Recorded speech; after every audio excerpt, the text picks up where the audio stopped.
Hello aspirants, तो कैसे हैं आप सब लोग। उम्मीद करता हूं कि आप सब बढ़िया होंगे। आज हमारे सारथी बैच का लेक्चर नंबर 28 है। ठीक है, आज हम सारथी बैच का लेक्चर नंबर 28 कर रहे हैं और आज हम वापस से ओबीजी को उठाएंगे। ओबीजी का जो लेक्चर नंबर है वो 13 है। लगभग 12 लेक्चर सभी ओबीजी के हो चुके हैं, ऑप्शन गाइनी के, मैटरनिटी नर्सिंग के। आज सारथी बैच की सीरीज की बात करें तो 28 लेक्चर है और ओबीजी में अगर पार्ट की बात करें तो 13th लेक्चर ओबीजी का है। तो चलो देखते हैं आज हमने क्या पढ़ना है। लास्ट लेक्चर में आपको प्लासेंटा के बारे में बताया गया था, एमनियोटिक फ्लूइड के बारे में बताया गया था, एम्बिलिकल कॉर्ड के बारे में बताया गया था और फीटल सर्कुलेशन के बारे में कुछ हद तक बताया गया था। आज हम वापस से इसी टॉपिक के कुछ क्वेश्चंस जो रहते थे वो आज हम कवर करेंगे। तो चलो स्टार्ट करते हैं बिना किसी डिस्ट्रैक्शन के। सबसे पहला क्वेश्चन आपकी स्क्रीन पे क्या क्वेश्चन है, तो पहले ये देखो कहाँ आया हुआ है। तो ये एम्स पटना में आया हुआ है, ये 2015 में क्वेश्चन पूछा गया था। क्वेश्चन क्या है, Which of the following best describe the characteristic of normal amniotic fluid? ये कह रहा है इनमें से कौन सा बेस्ट डिस्क्राइब करता है कि नॉर्मल जो एमनियोटिक फ्लूइड है वो क्या कैसा होता है। तो फर्स्ट ऑप्शन है colour dark amber and contain shred of mucus. ऐसा कुछ नहीं होता, डार्क कलर नहीं होता इसका। ठीक है, नेक्स्ट है स्ट्रॉ कलर्ड, क्लियर है तो क्लियर होता है बिल्कुल, and contain shred of mucus होते हैं इसमें, बिल्कुल ऐसा होता है। ठीक है, नेक्स्ट है मिल्की ग्रीनिश येलो है तो बिल्कुल नहीं, तो डिजीज कंडीशन है ग्रीनिश येलो, ये भी नहीं, तो आंसर क्या आ जाएगा, B is the correct answer. Is it clear. तो characteristic of normal amniotic fluid at term is clear pale straw coloured.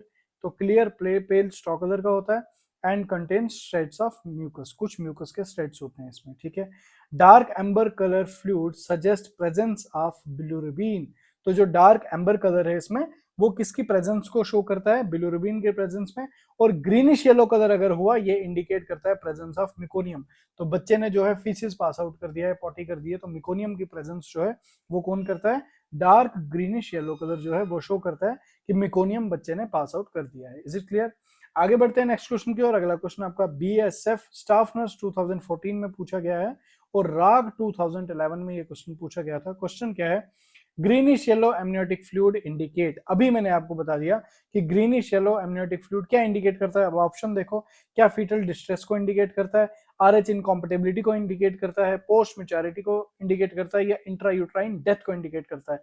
याद रखना ग्रीनिश कलर जो है वो इंडिकेट करता है पोस्ट मैच्योरिटी को। इज इट क्लियर, किसको इंडिकेट करता है, पोस्ट मैच्योरिटी को। अब हम देखेंगे एमनियोटिक फ्लूइड के कलर के बेसिस पे जो एबनॉर्मेलिटीज होती हैं। तो एबनॉर्मेलिटी या abnormal colour of amniotic fluid क्या क्या है। तो सबसे पहला जो आपके पास एबनॉर्मेलिटी में आ जाता है वो आ जाता है ग्रीन कलर। तो ग्रीन कलर में क्या देखने को मिलेगा, ये मिकोनियम स्ट्रेन है। ठीक है, तो ग्रीन है तो मतलब मिकोनियम है, तो इंडिकेट फीटल डिस्ट्रेस। ठीक है, मिकोनियम है तो और फीटस जो है वो डिस्ट्रेस में है। ठीक है, फीटल डिस्ट्रेस कंडीशन है। नेक्स्ट आ जाता है आपका गोल्डन कलर। नेक्स्ट क्या आ जाता है, गोल्डन कलर। अगर तो गोल्डन कलर पाया गया, अगर तो गोल्डन कलर पाया गया तो वो इंडिकेट किसको करता है, आरएच इनकॉम्पेटिबिलिटी को। मतलब गोल्डन आरएच इनकॉम्पेटिबिलिटी को इंडिकेट करेगा। फीटल डिस्ट्रेस किसको इंडिकेट करेगा, ग्रीन कलर, क्योंकि मिकोनियम प्रेजेंट है। नेक्स्ट आपका आ जाता है, इसके बाद नेक्स्ट क्या आ जाता है, ग्रीनिश येलो। अगर ग्रीनिश येलो मतलब सैफ्रॉन कलर जिसको हम बोलते हैं, सैफ्रॉन कलर जो है वो इंडिकेट किसको करता है, पोस्ट मैच्योरिटी को। ठीक है, पोस्ट मैच्योरिटी, मैच्योरिटी के ऊपर जा चुकी है अब बात। नेक्स्ट जो है आपका है डार्क कलर। डार्क कलर अगर होगा ये क्या इंडिकेट करता है, डार्क कलर इंडिकेट करता है कंसील्ड हेमोग्लोबिन। ठीक है, dark colour indicate concealed haemoglobin. ठीक है, sorry concealed haemorrhage. Concealed haemorrhage मतलब अंदर कहीं हेमरेज हुआ है और वो कंसील्ड कंडीशन में। Is it clear. नेक्स्ट जो आपका पॉइंट है, नेक्स्ट है डार्क ब्राउन। डार्क ब्राउन मतलब टोबैको जो है, टोबैको जूस की तरह, जैसे टोबैको का टार जो है वो कलर जो है, टोबैको कलर जो है डार्क ब्राउन, ये इंडिकेट करता है इंट्रायूट्राइन डेथ। यूट्रस में ही डेथ हो चुकी है बेबी की, वो डार्क ब्राउन कलर होता है। Is it clear. तो ये बहुत ही इंपॉर्टेंट स्लाइड थी, ये एक्सप्लेनेशन वाली स्लाइड से देखो हर एक पॉइंट से क्वेश्चन बन सकता है, तो ये आप नोट करके रख दो। आगे बढ़ते हैं नेक्स्ट क्वेश्चन की ओर। अगला क्वेश्चन आपकी स्क्रीन पे कहां पे पूछा गया है, तो saffron colour meconium seen in. तो सेफ्रॉन कलर कहां पे देखा गया है, तो अभी हमने देखा था पोस्ट मैच्योरिटी में। Is it clear. आगे बढ़ते हैं। अब देखो पोस्ट मैच्योरिटी क्या है, यहाँ पे देखो अबॉर्शन लेस देन 24 वीक का अगर एलएमपी का हो उसे अबॉर्शन कहेंगे। Pre term delivery, pre term मतलब अभी टर्म भी नहीं आया, मतलब 24 से 37, 24 to 37 वीक्स के बीच में अगर डिलीवरी हो जाती है इसे हम प्री टर्म डिलीवरी कहते हैं। और अगर टर्म डिलीवरी कब हम कहेंगे, जब 38 से 42 वीक के बीच में, और 42 से ऊपर हो गया तो पोस्ट टर्म कहते हैं। Is it clear? आगे बढ़ते हैं नेक्स्ट क्वेश्चन की ओर। अगला क्वेश्चन आपकी स्क्रीन पे बीएसएफ स्टाफ नर्स 2015 में पूछा गया है। क्वेश्चन क्या है? If colour of amniotic fluid is green, अगर कलर एमनियोटिक फ्लूइड का ग्रीन है, इट इंडिकेट्स, तो फीटल डिस्ट्रेस इंडिकेट करता था, अभी पीछे ही मैंने पढ़ा दिया है तभी जल्दी इसको करके आगे बढ़ रहा हूँ। नेक्स्ट क्वेश्चन आपको मैं होमवर्क में दे रहा हूँ, कॉज ये चीज भी मैं पीछे डिस्कस कर चुका हूँ। क्वेश्चन आपका ESIC और एम्स ऋषिकेश में आ चुका है। देखो 2010 का क्वेश्चन 2023 में रिपीट हुआ है, ठीक है, लगभग 12-13 साल के बाद क्वेश्चन रिपीट हुआ है, तो इसका आंसर आप जल्दी से कमेंट सेक्शन में दोगे। नेक्स्ट क्वेश्चन फिर से आपको होमवर्क में दिया जा रहा है, कॉज ये भी मैं आपको बता चुका हूँ कि which of the following can lead to greenish discolouration of the amniotic fluid, किसकी वजह से ग्रीन कलर हो जाता है, ग्रीन कलर होता है तो क्या, तो वो आपको बता दिया है मैंने। अब ये JSSHS 2019 में, राक 2017 में और DTPLS भी 2013 में क्वेश्चन पूछा गया है, जल्दी से इसका आंसर आप कमेंट सेक्शन में देंगे। Is it clear? आगे बढ़ते हैं अपने नेक्स्ट क्वेश्चन की ओर। अगला क्वेश्चन क्या है, हमें एम्स रायपुर का क्वेश्चन है, स्टाफ नर्स 2017 में क्वेश्चन पूछा गया है। क्वेश्चन क्या पूछा गया है? The function of amniotic fluid are, ये कह रहा है कि एमनियोटिक फ्लूइड के फंक्शन क्या हैं। तो ये क्या करता है? Protect foetus from jerking and injury, बिल्कुल सही, ठीक है। मेंटेन इंट्रा यूट्राइन टेम्परेचर, हाँ करता है। Provide nutrition to the foetus, nutrition तो वो प्रोवाइड करेगा, आपका प्लेसेंटा प्रोवाइड करेगा, इसको ऐसे रखते हैं अभी। Protects the placenta and umbilical cord, तो बिल्कुल करता है। तो ए बी डी क्या कहीं ऑप्शन में है? ABC है ऑप्शन में, बी ए तो बिल्कुल सही है। तो ए देखो कहाँ है, इसमें नहीं है, ये तो आएगा नहीं। ए अब 3 में है, इसमें भी है, इसमें भी है, इसमें भी है। बी क्या सही है? मेंटेन इंटरप्रेटर, तो बी इसमें भी है, बी इसमें नहीं है तो ये कैंसिल हो जाएगा, ठीक है। प्रोटेक्ट द प्लासेंटा, अब देखो दो हमने एलिमिनेट कर दिए। अब सी क्या है? Provide nutrition to foetus, provide C इधर भी है, सी इधर भी है, तो डी क्या है? अब डी पे ऑप्शन दो, protect the placenta and umbilical cord, protect तो करता है, तो इसका डी आंसर आएगा, ठीक है, रेलेवेंट डी ऑप्शन आएगा। क्योंकि provide nutrition to the foetus ये उतना सही नहीं है, बट देखो न्यूट्रिशन प्रोवाइड नहीं कर रहा है लेकिन वाटर तो प्रोवाइड कर रहा है, डिहाइड्रेशन वगैरह। वो वाटर क्यों? क्योंकि एमनियोटिक फ्लूइड बेबी स्वेलो करता है, तो इसका डी आंसर होगा। जो देखते हैं, हाँ डी ही आंसर है इसका, D is the correct answer. Function of amniotic fluid are, क्या एमनियोटिक फ्लूइड के फंक्शन है? Protect the growing foetus from out jerk and shock, out jerk और शॉक से बचाता है। Next, help in dilation of cervix during delivery, delivery के time पे cervix को डायलेट करने में कौन हेल्प करेगा? एमनियोटिक फ्लूइड हेल्प करेगा। Keep the placental circulation continue, placenta की सर्कुलेशन को कंटिन्यू रखता है in labour during uterine contraction, labour के दौरान यूट्राइन कंट्रेक्शन में ये क्या करता है? प्लासेंटा की सर्कुलेशन को कंटिन्यू रखता है। नेक्स्ट है prevent infection of foetus, in fact foetus के इन्फेक्शन को प्रिवेंट करता है from uterine cavity, uterine cavity से, by its aseptic and bacteriocidal action, इसका जो एसेप्टिक एक्शन है और बैक्टीरियोसाइडल, बैक्टीरिया के खिलाफ का जो एक्शन है वो इसको प्रोटेक्ट करता है इन्फेक्शन से। As a shock absorber, shock absorber करता है क्योंकि पानी के अंदर है तो शॉक एब्जॉर्ब करेगा, फीटस को बचाएगा जर्क से। मेंटेन इक्वल टेम्परेचर, टेम्परेचर को भी मेंटेन करता है, क्लियर। और allow freedom of movement of foetus, तो फीटस की जो मूवमेंट है अंदर वो एमनियोटिक फ्लूइड के अंदर फ्री रहती है। Is it clear? तो देखो कितनी सारी चीजें आपको पूछी जा सकती हैं, सारी मैंने बता दिया आपको। नेक्स्ट पॉइंट, नेक्स्ट जो क्वेश्चन है वो ESIC स्टाफ नर्स 2016 में पूछा गया है। क्वेश्चन क्या था?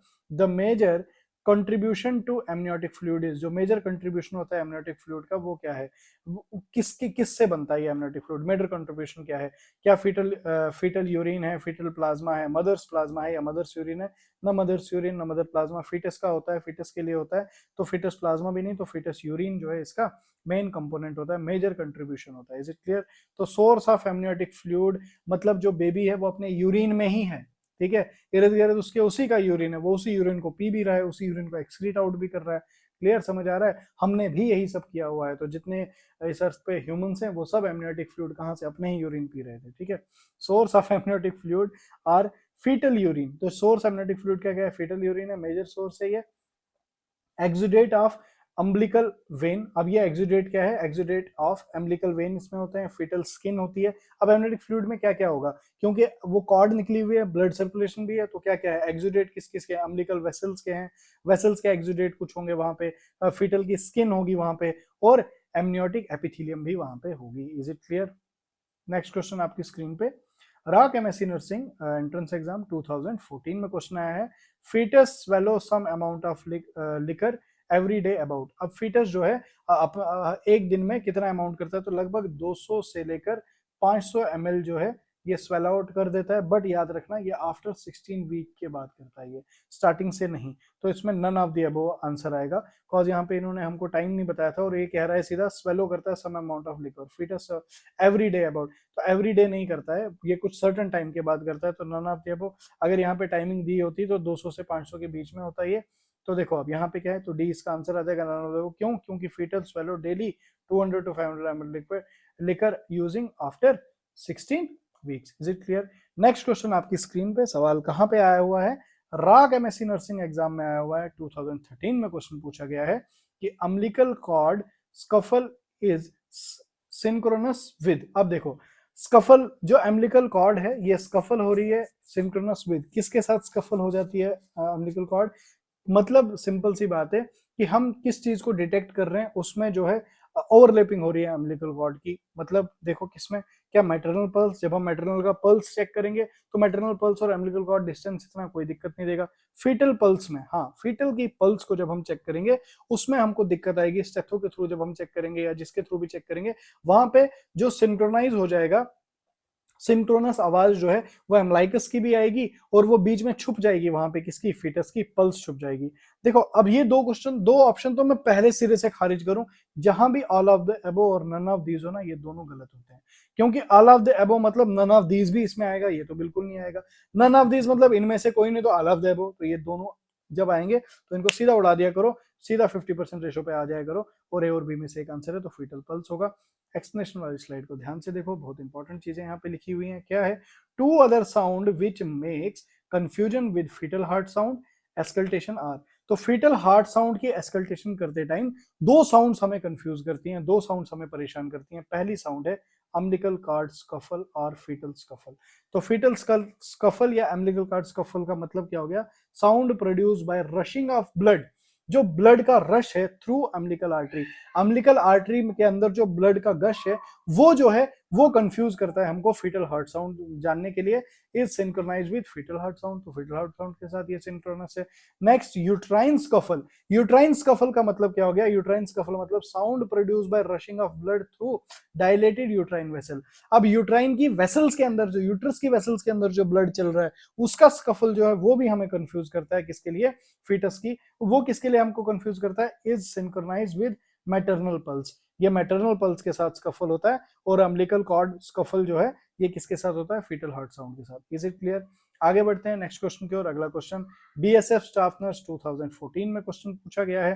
क्वेश्चन क्या पूछा गया है? क्वेश्चन हमसे पूछा गया है what is correct about test tube baby. अब टेस्ट ट्यूब बेबी क्या होता है? टेस्ट ट्यूब बेबी क्या होता है उसमें करेक्ट पूछा है, मतलब तीन जो है बिल्कुल गलत स्टेटमेंट होगी, एक सही स्टेटमेंट होगी। सबसे पहला ऑप्शन क्या है? Fertilization inside female genital tract, बिल्कुल नहीं। हम क्या करते हैं, टेस्ट ट्यूब बेबी में फर्टिलाइजेशन की तो दिक्कत होती है, स्पर्म तो रीच आउट नहीं कर पाता है ओवम तक, ठीक है। तो हम क्या करते हैं, एग और स्पर्म को जो है बाहर टेस्ट ट्यूब के अंदर जो है फर्टिलाइज करवा देते हैं। इसी को हम क्या कहते थे? टेस्ट ट्यूब बेबी कहते थे। तो पहला ऑप्शन बिल्कुल गलत है। नेक्स्ट है rearing of premature born in indication, ऐसा कोई लेना देना नहीं है इसका। Fertilization outside and gestation inside the womb, बिल्कुल सही। फर्टिलाइजेशन बाहर करते हैं और जो गेस्टेशनल एज, जो बच्चा जो है गेस्टेशनल मैच्योरिटी होती है बच्चे की, जो बच्चा बनता है वो माँ के पेट में ही बनता है, लेकिन जो फर्टिलाइजेशन थी वो आउटसाइड द बॉडी होती है। यही तो टेस्ट ट्यूब बेबी की डेफिनेशन थी। Both fertilization and development are affected outside the, ऐसा बिल्कुल कुछ नहीं है। तो सी इसका करेक्ट आंसर आ जाएगा। देखो यही आंसर है। तो क्या लिखा है एक्सप्लेनेशन में? A baby born to a mother whose ovum was removed। अब देखो जो बेबी बॉर्न किया है मदर से जिसका ओवम जो है रिमूव्ड है, the baby born to a mother whose ovum was removed fertilize outside her body, fertilization हुई आउटसाइड बॉडी, इसको क्या बोलेंगे? In vitro fertilization, test tube में हुई है fertilization. And then implanted in her uterus cells test tube baby. अब उसको implant करेंगे यूट्रस के अंदर, उसको बोलेंगे यूट्रस सेल टेस्ट बेबी, ठीक है। A baby born to a mother whose ovum was removed, ovum बाहर निकाल के और स्पर्म के साथ करके फर्टिलाइजेशन करके फिर उसके यूट्रस के अंदर इम्प्लांट करेंगे, इसको कहेंगे test tube baby. Is it clear?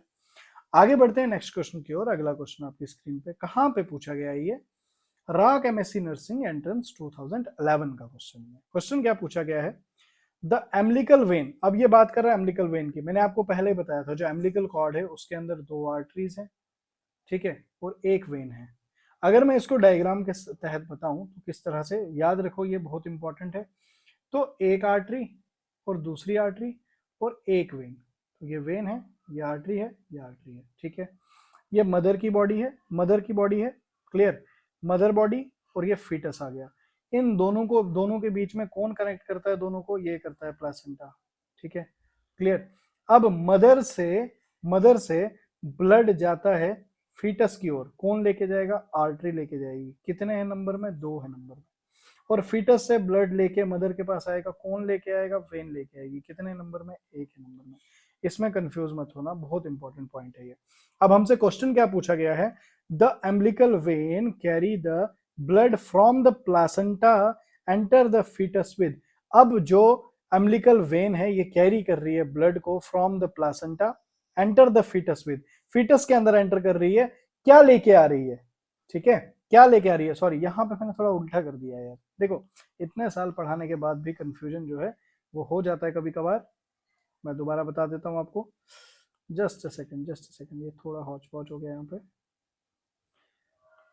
मैंने आपको बताया कि 2 आर्टरीज है, आर्टरीज लेके जाएंगी, ठीक है, आर्टरीज लेके जाती हैं। तो ये मदर बॉडी, ये फीटस और ये प्लासेंटा, और फीटस से ब्लड को लेके जाएगा, कौन लेके जाएगा, आर्टरीज लेके जाएगी, और 2 होती है नंबर में। और मदर से फीटस के पास ब्लड लेके आएगी, कौन लेके आएगी, वेन लेके आएगी, 1 है नंबर में। और वेन के अंदर कौन सा होगा, ऑक्सीनेटेड ब्लड, आर्टरी में कौन सा होगा, डीऑक्सीनेटेड ब्लड होगा। देखो ये जो कंफ्यूजन बीच में थोड़ा सा, ये पता नहीं किस वजह से ध्यान मेरा कहाँ था, तो ये मैंने उल्टा करके बता दिया। एक फायदा ये हुआ कि अब इस कंफ्यूजन की वजह से आपको दोबारा से रिपीट भी हो गया और समझ भी आ गया, ठीक है। तो देखो हमसे पूछा गया है कि अम्बिलिकल वेन जो है, अम्बिलिकल वेन जो है वो कैरी करती है ब्लड को, कौन सा ब्लड होता है वो जो अम्बिलिकल वेन है, तो ऑक्सीनेटेड ब्लड होता है, from the placenta enter the foetus with, किसके साथ होती है ये, oxygenated blood with 80% saturation, oxygenated blood 25%, deoxygenated blood तो बिल्कुल नहीं, बोथ ए एंड सी बिल्कुल नहीं, तो यहाँ पे आ जाएगा आपका answer oxygenated blood with 80% saturation. Is it clear. तो देखो एक्सप्लेनेशन में क्या लिखा है, the umbilical vein carry the 80% oxygenated saturated blood from the placenta to the fetus. जो एम्बिलिकल वेन है ये कैरी करती है 80% ऑक्सीजन सैचुरेटेड, ऑक्सीजन सैचुरेटेड मतलब ब्लड के अंदर 80% ऑक्सीजन भरी हुई है, ठीक है, from the placenta to the fetus. Is it clear. Next question जो है वो कहाँ पे पूछा गया है, एनसीएल कोई एग्जाम है 2019 में हुआ था, ये बीएचयू 2016 में पूछा गया है, और जिपमर 2013 में, 13 का 16 में, 16 का फिर 19 में, देखो 3 बार क्वेश्चन आया है। क्वेश्चन क्या है, oxygenated blood enter the fetal circulation. अब ऑक्सीजनेटेड ब्लड जो है, जो किसके थ्रू आया था, वेन के थ्रू आया था, वो एंटर हो रहा है फीटस में फ्रॉम अम्बिलिकल वेन वाया, किसके थ्रू एंटर होता है, याद रखना ये एंटर होता है डक्टस वेनोसस के थ्रू, ठीक है, डक्टस वेनोसस के थ्रू ये ब्लड एंटर होता है। मतलब जो फीटल वेन है वो आगे जाके किसके थ्रू अब फीटस में ब्लड देगी, डक्टस वेनोसस के थ्रू ब्लड देगी। ये बहुत इंपॉर्टेंट है, ये पूरी सर्कुलेशन जो अब मैं आपको ये समझा रहा हूँ ना, ये बहुत इंपॉर्टेंट स्लाइड, ये जो पेज पे मैंने खुद लिखा है ये बहुत इंपॉर्टेंट है। ये आपको समझ आ गया तो आधी से ज्यादा प्रॉब्लम आपकी सॉल्व हो जाएगी, ठीक है, आधी से ज्यादा प्रॉब्लम सॉल्व हो जाएगी। अभी ध्यान से देखना इसको, इसको ध्यान से समझेंगे। तो हम अभी क्या देख रहे हैं, हम देख रहे हैं फीटल सर्कुलेशन, ठीक है, अभी हम क्या देख रहे हैं, फीटल सर्कुलेशन।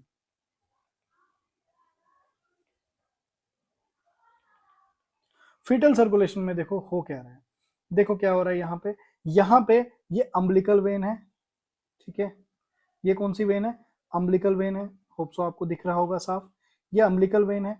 मैं इसको और थोड़ा जूम करके बता दूं, देखो ये अम्बिलिकल वेन है, अम्बिलिकल वेन जो है ऑक्सीजनेटेड ब्लड लेके आती है, ठीक है। अब ये अम्बिलिकल वेन जब ऑक्सीजनेटेड ब्लड फीटस के अंदर लेके आती है ना, तो लिवर को बाईपास किया जाता है यहाँ पे, क्लियर। जैसे आपको मैंने डाइजेस्टिव सिस्टम में समझाया था कि जो भी ब्लड, जैसे आप हार्ट से जो ब्लड आ रहा है ना, हार्ट से, जैसे आपका जो डाइजेस्टिव सिस्टम होता है, डाइजेस्टिव सिस्टम के ब्लड के अंदर ही तो सब न्यूट्रिएंट्स जाते थे, एब्जॉर्प्शन होती थी, सारे न्यूट्रिएंट को कहाँ ब्लड में डाला जाता था। बट उस ब्लड को अब पूरी बॉडी को नहीं दिया जाता था, पहले लिवर को दिया जाता था। कॉज लिवर क्या करता था, डिटॉक्सिफिकेशन करता था, लिवर डिटॉक्स करता था, उस ब्लड को साफ करता था, फिर जाके वो ब्लड दे दिया जाता था हार्ट के पास, और हार्ट पंप करके पूरी बॉडी में फैला देता था उसको। क्योंकि लिवर से उस ब्लड को कहाँ डाल देते थे, लिवर से डाल देते थे हम वेना केवा के अंदर, और वेना केवा से वो ब्लड चले जाता था हार्ट के एट्रियम में, एट्रियम से वेंट्रिकल में, वेंट्रिकल से लंग्स के पास ऑक्सीजनेट होके फिर उसके बाद वेंट्रिकल के पास आ गया, राइट वेंट्रिकल लेफ्ट वेंट्रिकल के पास, और आयोटा के थ्रू पूरी बॉडी में स्प्रेड कर दिया जाता था ऑक्सीजनेटेड ब्लड को। लेकिन यहां पे जो ब्लड मदर से आ रहा है ना ऑक्सीजन रिच, वो कौन सा ब्लड है, क्या उसमें हमको उसको क्रॉस चेक करने की जरूरत नहीं है, उसको कोई जरूरत नहीं है, कॉज उसकी डिटॉक्सिफिकेशन मदर का लिवर कर चुका है। यहाँ पे लिवर, फीटस के लिवर के पास ब्लड लेके जाने की स्टार्टिंग में कोई जरूरत नहीं है। तो जो ये अम्बिलिकल वेन है, ये ब्लड को लिवर से बाईपास करवा देती है। किसके थ्रू बाईपास करवाती है, उसका नाम है डक्टस वेनोसिस। क्लियर, उसका नाम है डक्टस वेनोसिस। उसका नाम क्या है, डक्टस वेनोसिस। क्लियर, तो ये डक्टस वेनोसिस किसको बाईपास करता है, ये आपके लिवर को बाईपास करता है। और कहां डाल देते हैं ब्लड हम, इंफीरियर वेना केवा में। अब ये इंफीरियर वेना केवा में जब ब्लड आएगा ना, ये इंफीरियर वेना केवा आपके राइट एट्रियम में ब्लड डाल देगी। मैं आपको बता दूं, हार्ट के अंदर चार, ये सब चीजें हमने ना जब कार्डियोवास्कुलर सिस्टम पढ़ेंगे वहां पढ़ना है। तो हार्ट में 4 चैम्बर्स होते हैं, ठीक है। तो हार्ट के अंदर जो ब्लड लेके आ रही है इंफीरियर वेना केवा, ये इंफीरियर वेना केवा आपके राइट एट्रियम में ब्लड लेके आती है। नॉर्मली ह्यूमंस में हम में क्या होता है, राइट एट्रियम से ब्लड आता है राइट वेंट्रिकल के अंदर, राइट वेंट्रिकल से ब्लड चले जाता है लंग्स के पास, लंग्स से डिटॉक्स होने के बाद, ऑक्सीजनेटेड होने के बाद आ जाता है आपके लेफ्ट एट्रियम में, लेफ्ट एट्रियम से आता है आपके लेफ्ट वेंट्रिकल में, और लेफ्ट वेंट्रिकल से आयोटा के थ्रू पूरी बॉडी में स्प्रेड कर दिया जाता है इसको। ये तो सर्कुलेशन थी हमारी, ठीक है, ये हम सर्कुलेशन में पढ़ते हैं। लेकिन बच्चे में क्या हो रहा है, फीटस में क्या हो रहा है, फीटस में तो ऑक्सीजनेटेड ब्लड है। फीटस में जो राइट एट्रियम में ब्लड आ रहा है, ऐसे नॉर्मली राइट एट्रियम में जो हम में ब्लड आता है वो डीऑक्सीजनेटेड होता है, वो ऑक्सीजनेटेड नहीं होता है, तो उसको ऑक्सीजनेटेड करवाना है। तो यहाँ पे क्या हो रहा है, नॉर्मली यहाँ पे हम इसको लंग्स के पास ब्लड को भेजते हैं और ठीक करते हैं। लेकिन फीटस में तो लंग्स अभी वर्किंग ही नहीं है, फीटस अंदर सांस थोड़ी ना ले रहा है, उसको जो ब्लड मिल रहा है उसको मदर से मिल रहा है, और वो ऑक्सीजन रिच पहले से ही मिल रहा है। ये जो चीजें मैं अभी आपको बता रहा हूँ ना, फीटल सर्कुलेशन, ये इतना कंफ्यूज करती है, ये मेरे टाइम पे मुझे भी बहुत कंफ्यूज की थी। बट इसके मैंने नोट्स, इसको थोड़ा ध्यान से समझ के एक टेक्निक से मैंने इसको समझा है, वही तरीके से मैं आपको समझा रहा हूँ, इसको ध्यान से समझो। फीटल सर्कुलेशन में फिर आपको दिक्कत नहीं आएगी, इवन जब हम पीडियाट्रिक्स पढ़ेंगे वहां पे भी ये टॉपिक आएगा। बट ये बहुत बेसिक है और बहुत थोड़ा सा टिपिकल है, तो समझ में नहीं आता, ध्यान से समझो। एडल्ट में क्या हो रहा है, राइट एट्रियम में ब्लड आ रहा है, सुपीरियर वेना केवा आती है, इंफीरियर वेना केवा आती है, डीऑक्सीजनेटेड होता है। लेकिन फीटस में तो डीऑक्सीजनेटेड ब्लड आता ही नहीं है, फीटस को तो दिया ही जाता है oxygenated blood, directly oxygenated blood दे दिया मदर ने। तो फीटस में लिवर को पहले हमने बाईपास किया, इंफीरियर वेना केवा ने अब राइट एट्रियम में ब्लड डाल दिया। अब राइट एट्रियम से ब्लड को आना था कहां, राइट वेंट्रिकल में, क्योंकि राइट एट्रियम और लेफ्ट एट्रियम के बीच में जो दीवार होती है सेप्टम होती है, लेकिन फीटल हार्ट में ये दीवार के बीच में ओपनिंग होती है, कोई दीवार नहीं होती। तो डायरेक्टली राइट एट्रियम से 2/3 ब्लड जो है ना, 2/3 ब्लड ये सीधा लेफ्ट वेंट्रिकल, लेफ्ट एट्रियम में चले जाता है, तो यहां से यहां चले जाएगा फीटस में। तो ये जो पासेज है ना, इस पासेज को हम बोलते हैं फोरामेन ओवेल, याद रखना। जो आपने सुना है ना, बच्चे को दिल में सुराख था, हम सुनते हैं ना किसी का हार्ट उसके दिल में सुराख था, ये सुराख सबके दिल में है, ये हमारे दिल में भी था जब हम फीटल लाइफ में थे, जब हम माँ के पेट में थे, तो ये जो फोरामेन ओवेल है ये हम में भी था। लेकिन आफ्टर बर्थ, बर्थ के बाद ये फोरामेन ओवेल बंद हो जाता है, और जिसमें बंद नहीं होता है उसको कहते हैं कि इसके दिल में छेद है। छेद तो सबसे पहले सबके दिल में था, लेकिन उस छेद को, वो छेद भरा नहीं, ठीक है। तो ये फोरामेन ओवेल जो है ये बाईपास कर देता है, ये वेंट्रिकल में पूरा ब्लड नहीं जाने देता, 2/3 जो है डायरेक्टली आर्टरियम में आ जाता है, और 1/3 जो आ गया था राइट वेंट्रिकल के पास, अब इस राइट वेंट्रिकल से नॉर्मली तो लंग्स के पास भेजा जाता था, लेकिन लंग्स को ना देके डायरेक्टली जो लंग्स के लिए वेन जा रही थी, वहां से तीसरा जो बाईपास है, तीसरा बाईपास है डक्टस आर्टरियोसिस। तो डक्टस वेनोसिस किसको बाईपास करता था, लिवर को। डक्टस आर्टरियोसिस किसको बाईपास करेगा, लंग्स को। तो लंग्स को नहीं दिया जाएगा, ब्लड डायरेक्टली राइट वेंट्रिकल से किसको दे दिया जाएगा, सीधा आयोटा में डाल दिया जाएगा, क्योंकि राइट एट्रियम से ब्लड आ रहा है लेफ्ट वेंट्रिकल में, और लेफ्ट वेंट्रिकल से आयोटा, और आयोटा से पूरी बॉडी में। दैट मीन्स यहाँ पे अब आपको समझना है, ध्यान से समझो, दोबारा से बता रहा हूँ कि अब मैं शॉर्ट में लिख रहा हूँ, ध्यान से समझो कि जो ब्लड है, ध्यान से समझो, अब इसको मैं दोबारा से आपको बता रहा हूँ, क्यों इसको इतना मैं स्ट्रेस लेके समझा रहा हूँ, रीजन ये नहीं समझ में आता है, इसमें कंफ्यूजन रह जाती है, तो मैं नहीं चाहूंगा कि अब के बाद आपको फीटल सर्कुलेशन में कोई कंफ्यूजन रहे, ठीक है। देखो ध्यान से समझो, ध्यान से समझना, फीटल सर्कुलेशन में ब्लड कहां से आया, तो सर अम्बिलिकल वेन से मदर से ऑक्सीजनेटेड ब्लड आता है। अब इस अम्बिलिकल वेन से जब फीटस के अंदर ब्लड आना था, तो नॉर्मली रूल ये होता है कि जब भी हमारी बॉडी में ब्लड आ रहा है उसको लिवर से हम डिटॉक्स करवाते हैं, लेकिन यहाँ पे लिवर को नहीं दिया जाएगा, डायरेक्टली डक्टस वेनोसिस को दिया जाएगा। तो डक्टस वेनोसिस, डीवी लिख रहा हूं मैं आपको, ठीक है, डीवी में डाल दिया जाएगा, डक्टस वेनोसिस में डाल दिया जाएगा, और ये डक्टस वेनोसिस कहाँ लेके जाएगा ब्लड को, इंफीरियर वेना केवा, ठीक है, आईवी लिख रहा हूं मैं, इंफीरियर वेना केवा, क्लियर। अब ये इंफीरियर वेना केवा को दे दिया, लेकिन किसको बाईपास किया हमने यहाँ पे, लिवर को बाईपास कर दिया, क्लियर। अब इंफीरियर वेना केवा से ब्लड आ जाता है राइट एट्रियम में, ठीक है, हार्ट के राइट एट्रियम में आ जाता है, और हार्ट में 4 चैम्बर थे, ये लेफ्ट एट्रियम था, ये राइट वेंट्रिकल था, ये लेफ्ट वेंट्रिकल था, ठीक है। अब इंफीरियर वेना केवा ने ब्लड लेके कहां पे आ गई है, राइट एट्रियम में। अब राइट एट्रियम से ब्लड को जाना कहां था, राइट वेंट्रिकल में, लेकिन यहाँ पे कोई सेप्टम नहीं होती, फीटस में किसी भी तरह की कोई सेप्टम नहीं होती है, यहाँ पे कोई सेप्टम, ये दीवार होती ही नहीं है। और अब अगर ये दीवार नहीं होती है तो ब्लड कहां से कहां चले जाएगा, ये ब्लड जो है राइट एट्रियम से राइट वेंट्रिकल में चला जाता है, कितना 2/3, लगभग 66% चले जाता है। उसके बाद और 1/3 ब्लड कहाँ आ जाता है, राइट वेंट्रिकल में आ जाता है। अब ये है तो ऑक्सीजनेटेड ब्लड ही। अब राइट वेंट्रिकल जो है, राइट वेंट्रिकल से पल्मोनरी, जो पल्मोनरी आर्टरी निकलती है, ये कहाँ लेके जाती है, पल्मोनरी में, लंग्स के पास। लेकिन यहाँ पे क्या हो जाता है, यहाँ पे दूसरा बाईपास आ जाता है। ये तो लिवर था, लेकिन ये जो ओपनिंग यहाँ पे है, इस ओपनिंग को हम क्या बोलते हैं, फोरामेन ओवेल। क्या बोलते हैं, फोरामेन ओवेल, FO लिख रहा हूं मैं शॉर्ट में, फोरामेन ओवेल इसको हम कहते हैं। और यहाँ पे जो राइट वेंट्रिकल है, ये जो राइट वेंट्रिकल है, अब यहाँ देखो, ध्यान से समझो इसको, जो ये यहाँ पे ब्लड आ गया ना, ये राइट एट्रियम से राइट लेफ्ट एट्रियम में आ गया, लेफ्ट एट्रियम से तो लेफ्ट वेंट्रिकल में ब्लड आ गया, राइट वेंट्रिकल से पल्मोनरी आयोटा के थ्रू लंग्स के पास जाना था, बट फीटस के लंग्स में नहीं भेजा जाएगा। यहाँ से जो आयोटा बाहर निकली है ना, जो ब्लड को लेके जाती है पूरी फीटस की बॉडी के लिए। अब यहाँ पे क्या होगा, यहाँ पे एक और बाईपास आएगा, वो बाईपास जुड़ जाता है किसके साथ, ये बाईपास जुड़ जाता है आपके आयोटा के साथ। इसको हम क्या कहते हैं, इसको हम कहते हैं डक्टस आर्टरियोसिस। तो DA लिख रहा हूं मैं इसको, ठीक है, डक्टस आर्टरियोसिस। तो 3 चीजें आपने पढ़ी, डक्टस वेनोसिस लिवर को बाईपास करता है, ठीक है, डक्टस वेनोसिस लिवर को बाईपास करता है। आपका फोरामेन ओवेल जो है, ये राइट एट्रियम से डायरेक्टली लेफ्ट एट्रियम में ब्लड को भेज देता है, क्लियर। उसके बाद डक्टस आर्टरियोसिस जो है, ये डक्टस आर्टरियोसिस ये बाईपास करता है लंग्स को। तो बहुत इंपॉर्टेंट, बहुत इंपॉर्टेंट चीज अभी मैंने आपको समझाई है। ये अब उम्मीद करता हूं कि आपको अच्छे से समझ आई होगी। कमेंट में जरूर बताना कि आपको आज फीटल सर्कुलेशन बहुत अच्छे से समझ आई या नहीं। नहीं आई तो फिर से किसी और टॉपिक में समझा देंगे।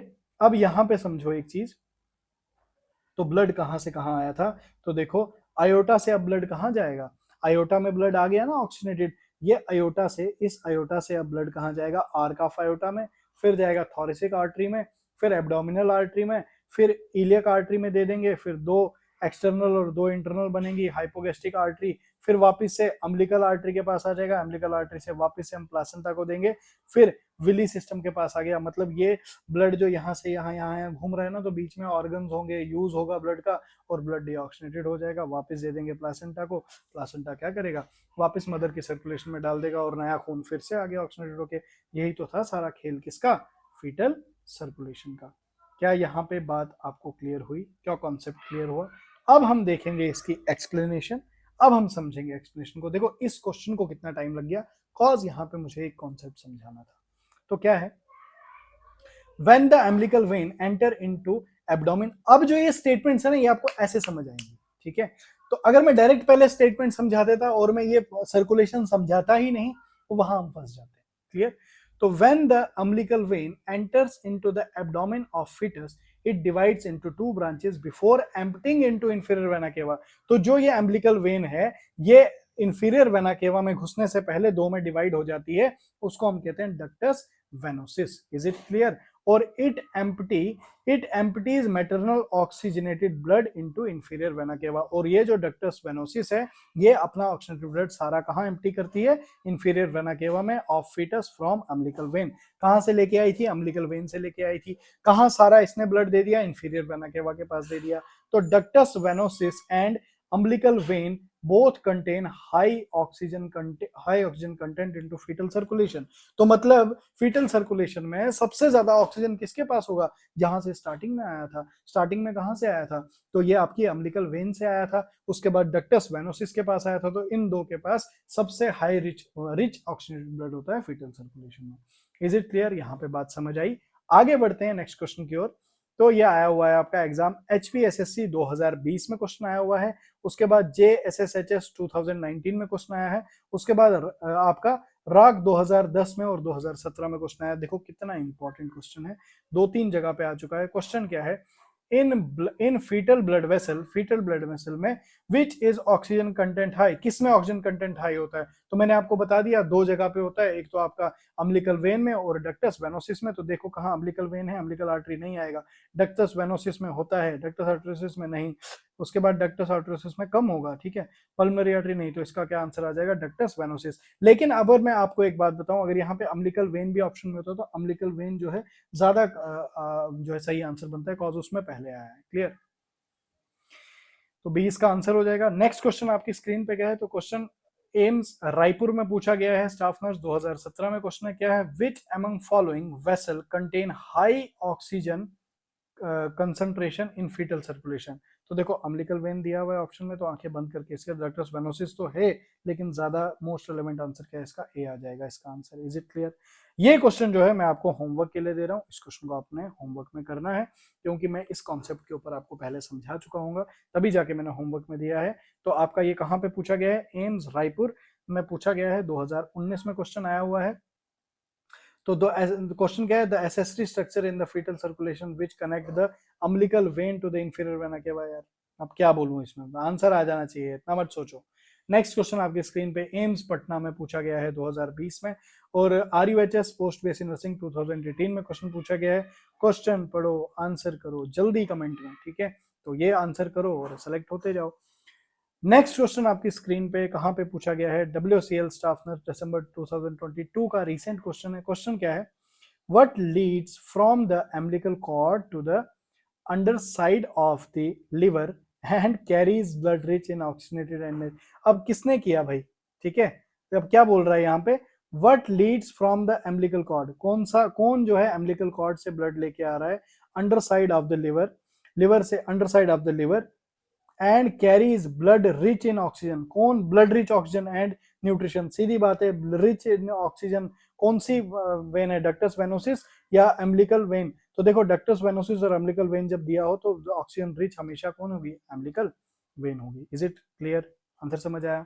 आगे बढ़ते हैं नेक्स्ट क्वेश्चन की ओर। अगला क्वेश्चन फिर से है और इसमें कुछ कॉन्सेप्ट भी मुझे बताने हैं, तभी मैंने ये क्लिप्स जो है इसमें जोड़ी हुई हैं, छोटी छोटी जो नोट्स हैं, ये देख सकते हो आप। अब ये मैं इनको एक्सप्लेन करूंगा, डोंट वरी, बहुत इंपॉर्टेंट पॉइंट्स होंगे इसमें। पहले क्वेश्चन पढ़ते हैं कहाँ पे आया हुआ है। एग्जाम UPPSC 2021 में क्वेश्चन पूछा गया है, SSB और DHN 2018 में, और PGI रोहतक में 2015 में क्वेश्चन पूछा गया है। क्वेश्चन क्या है? Which structure is formed by obliteration of umbilical when after birth of a child? तो कौन सा स्ट्रक्चर बनता है? देखो जब बर्थ हो जाएगी, बच्चा पैदा हो जाएगा, उसके बाद अम्बिलिकल वेन क्या वहीं रहेगी? देखो एम्ब्लाइकस तो हमारा फिर काम का रहेगा नहीं, ठीक है। जो हमारी नेवल है, नेवल के थ्रू जो अब अम्बिलिकल कॉर्ड जुड़ा था, उसमें जो वेन थी, उस वेसल थी, जो उसमें आर्टरी थी, जो उसमें वेन थी, ये तो बंद हो जाएगी ना, ब्लॉक हो जाएगी। तो उसको, उसका जो रेमिनेंट बच जाता है, उसको क्या कहते हैं? बेसिकली इसने ये पूछा, तो उसको हम बोलते हैं लेगामेंट टेरिस। क्या बोलते हैं? Ligament teres. अब ऐसे ही ductus arteriosus, ductus venosus, foramen ovale, ये तो आगे रहेंगे ही नहीं, क्योंकि ये तो फीटल डेवलपमेंट में, ये सर्कुलेशन में पार्ट बने थे, तो आगे इनके भी तो रेमिनेंट रहेंगे। मतलब यहां से वापस से कुछ नए क्वेश्चंस बन सकते हैं एग्जाम में। तो वही डिस्कस करने के लिए मैंने ये दो स्लाइड्स जो हैं, दो जो मैंने छोटी छोटी पिक्स जोड़ी हैं, अब मैं उनको समझाऊंगा। आपको आंसर पता चल गया, इसका आंसर सी है। अब देखो पहले समझते हैं हम एक स्लाइड, फिर हम दूसरे पे आएंगे। तो सबसे पहले समझो डक्टस, सबसे पहले समझेंगे हम डक्टस वेनोसिस। याद रखना डक्टस वेनोसिस कहां पे क्वेश्चन बन सकता है, डायरेक्टली क्वेश्चन लिखे हैं मैंने, ये डायरेक्टली क्वेश्चन है ये। प्रेजेंट बिटवीन कहां पे पाया जाएगा, अम्बिलिकल वेन और इंफीरियर वेना केवा के बीच में पाया जाता है। बाईपास चैनल किसको बाईपास करता है, लिवर को बाईपास करता है, ये भी क्वेश्चन बन सकता है। फिजियोलॉजिकल क्लोज, कब ये फिजियोलॉजिकल क्लोज होता है, कब ये बंद हो जाता है, जस्ट आफ्टर बर्थ, जैसे ही बर्थ होता है विद इन 5 मिनट, 5 मिनट में, जैसे ही बच्चा पैदा हुआ 5 मिनट में फिजिकली ये क्लोज हो जाएगा, फिजियोलॉजिकली मतलब फंक्शनल नहीं रहेगा। फिर एनाटॉमिकली, एनाटॉमिकली कब ये क्लोज होता है, एनाटॉमिकली मतलब पहले तो फंक्शनली बंद होता है, फिर स्ट्रक्चरली कब बंद होता है,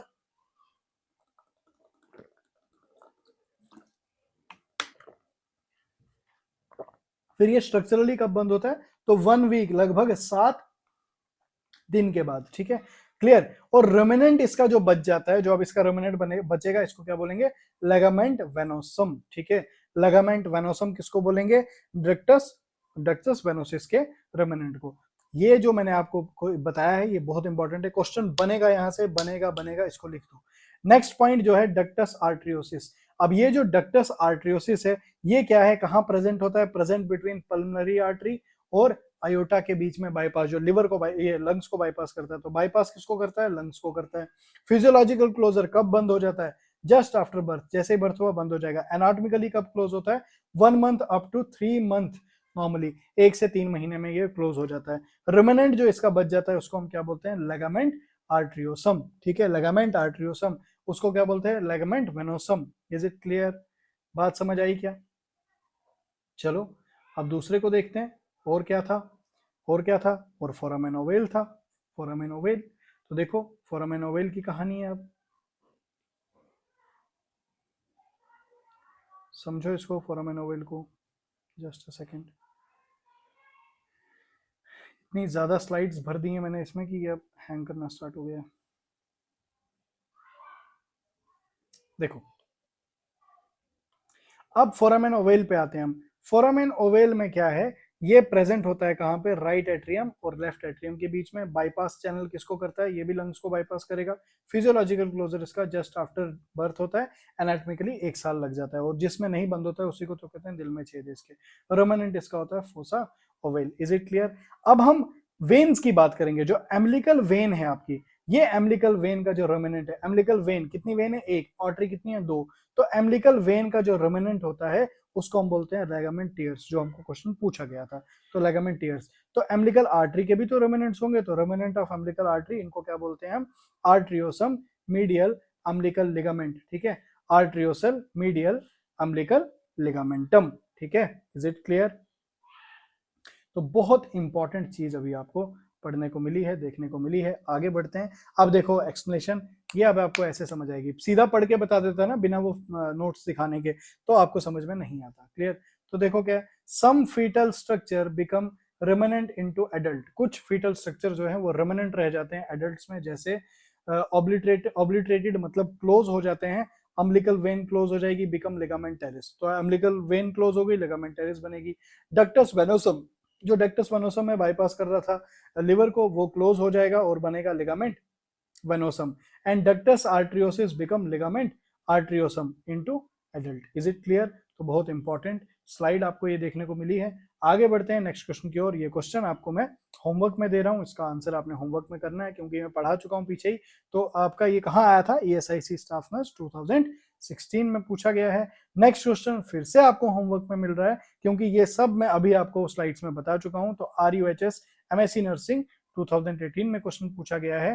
तो आप जो कमेंट में आंसर करते हो ना, थोड़ा सा क्वेश्चन के बारे में लिख के फिर आंसर किया करो, ताकि एग्जैक्टली पता चले कि आप क्या आंसर में कह रहे हो, किस क्वेश्चन का आप आंसर कर रहे हो। ठीक है, अब मैं आपको सर डायरेक्टली आंसर लिखने में टाइम लगता है, यार लिखोगे तभी तो याद रहेगा। ठीक है, नेक्स्ट क्वेश्चन आपकी स्क्रीन पे कहां पे पूछा गया है, PGI चंडीगढ़ स्टाफ नर्स 2016 में क्वेश्चन पूछा गया है। क्वेश्चन क्या पूछा गया है, the uterine blood flow at term. तो जो यूट्रस का ब्लड फ्लो है, the uterine blood flow at term कितना होता है, 50 ml पर मिनट होता है, 100 to 150 ml पर मिनट होता है, 350 to 375 ml पर मिनट होता है, या 500 to 750 ml पर मिनट होता है। याद रखना 500 to 750 ml पर मिनट। ये तो फैक्चुअल डाटा है, याद रखना पड़ता है, इसमें क्या ही समझाएं आपको, स्पीड है ये। तो जो यूट्राइन ब्लड फ्लो की स्पीड होती है टर्म के टाइम पे वो 500 टू 750 ml पर टर्म होती है। तो uteroplacental blood flow through the placenta. अब यूट्रोप्लासेंटल मतलब यूट्रस से प्लासेंटा की ओर, ठीक है। एटर्म इज कितना है 500 से 600 ml per minute. And fetoplacental, foetus से प्लासेंटा की ओर जो स्पीड होती है blood flow from the about 400 ml per minute. तो फीटस से प्लासेंटा की तरफ कम होती है, यूट्रस से प्लासेंटा की तरफ थोड़ा ज्यादा होता है। क्लियर, अमाउंट का भी खेल है। नेक्स्ट आपको जो क्वेश्चन है RUHSMSc नर्सिंग में आया हुआ है, तो फ्लो, अब ये देखो अभी मैंने बता दिया, इसका आंसर आप जल्दी से बताओ, होमवर्क में इसमें ज्यादा क्या ही मैं बोलूं। तो देखो आज हमने बहुत बहुत बहुत इंपॉर्टेंट टॉपिक्स, बहुत इंपॉर्टेंट क्वेश्चंस को हमने कवर किया है। देखो इस तरह के क्वेश्चंस आते हैं। कुछ क्वेश्चंस आपको लगे होंगे यार ये इतने इजी क्वेश्चन आ रहे हैं, तो हाँ यार इजी क्वेश्चन आते हैं, कोई बहुत कहाँ से पूछेगा भाई। जब तुम सारे कॉन्सेप्ट को बेसिक से क्लियर करोगे तो एग्जामिनर कहाँ से पूछेगा। मैं हमेशा अपने स्टूडेंट्स के साथ, या खुद भी जब पढ़ते थे, खुद मेहनत करते थे फ्रेंड्स के साथ, हमेशा मेरी एक स्टेटमेंट रहती थी कि कॉन्सेप्ट को इतने बेसिक से पढ़ लो, इतने बेसिक से पढ़ लो, और इतनी ज्यादा बार पढ़ लो, इतना ज्यादा प्रैक्टिस कर लो कि वो आपका एटीट्यूड एग्जामिनेशन हॉल में ऐसा होना चाहिए कि एग्जामिनर पूछेगा कहाँ से, मैंने तो सब पढ़ रखा है।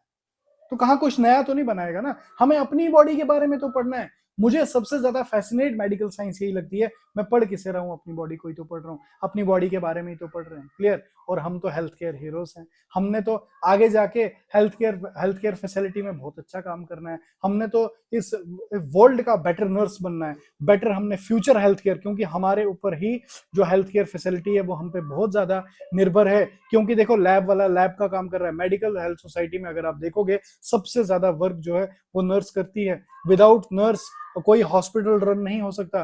24 घंटे अगर एक हॉस्पिटल को कोई चला रहा है वो सिर्फ नर्सिंग स्टाफ है, जिसमें मॉर्निंग वेट और नाइट, ठीक है, हमारे 3 शिफ्टें लगती हैं। डॉक्टर्स अपने टाइम पे आ रहे हैं जा रहे हैं, बट नर्सिंग स्टाफ पेशेंट के साथ केयर, पेशेंट को केयर देना, उसकी मेडिकेशन, उसकी हर चीज नर्सिंग स्टाफ कर रहा है। तो आप अपने प्रोफेशन को कम मत समझो। आप ही अगर अपने प्रोफेशन की रिस्पेक्ट नहीं करोगे तो दूसरा कहां से करेगा। और हम तो नर्सिंग ऑफिसर बनने के लिए मेहनत कर रहे हैं। हम कोई छोटे मोटे प्राइवेट हॉस्पिटल वगैरह, देखो मैं किसी को डिग्रेड नहीं कर रहा, अब जरूरी नहीं कि सबका सिलेक्शन हो, बट आप अभी पढ़ रहे हो, मेहनत कर रहे हो, तो आप नर्सिंग ऑफिसर बनोगे। अपना एटीट्यूड ऐसा रखो कि महीने का 1 लाख रुपए तो मुझे पकड़ना है, मुझे सेलेक्ट होना है, मुझे नर्सिंग ऑफिसर बनना है, दैट्स इट। और साथ में रिवाइज जरूर करो, रिवीजन जितना ज्यादा होगा, जितने तुम कंसिस्टेंट रहोगे, उतने तुम सिलेक्शन के पास रहोगे।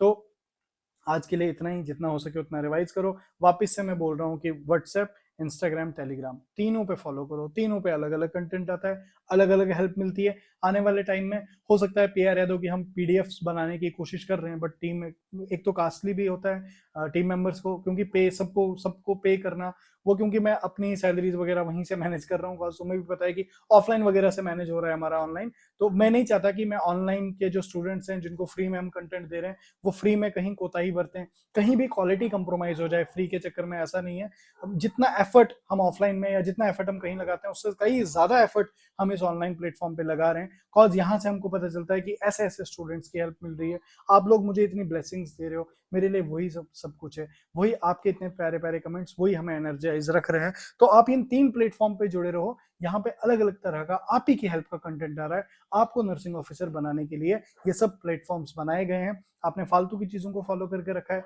आप अपने पूरे एनवायरनमेंट को ही पैरामेडिक से नर्सिंग बोर्ड से भर दो और देखो कितना जल्दी तुम नर्सिंग ऑफिसर बन जाओगे, कितना जल्दी तुम हेल्थ केयर फैसिलिटी में काम करोगे और अपने माँ बाप का सपना और अपना सपना जरूर पूरा करोगे। कैसा लगा आपको ये वीडियो, कमेंट सेक्शन में आपने जरूर बताना है। साथ में वीडियो को लाइक करना है, शेयर करना है, चैनल को सब्सक्राइब करना है और वीडियो को हाइप करना जरूर हाइप करो। और कमेंट्स में मुझे जरूर बताओ कि कहाँ से आप ये लेक्चर देख रहे हो, कितने टॉपिक्स आपके हो चुके हैं, कौन सी बुक्स आप रेफर कर रहे हो, कौन सा ड्रीम हेल्थ केयर फैसिलिटी है जहां पे आप जॉब करना चाहते हो। ठीक है, तो थैंक यू सो मच, मिलते हैं नेक्स्ट लेक्चर में, तब तक के लिए thank you so much, God bless you, best of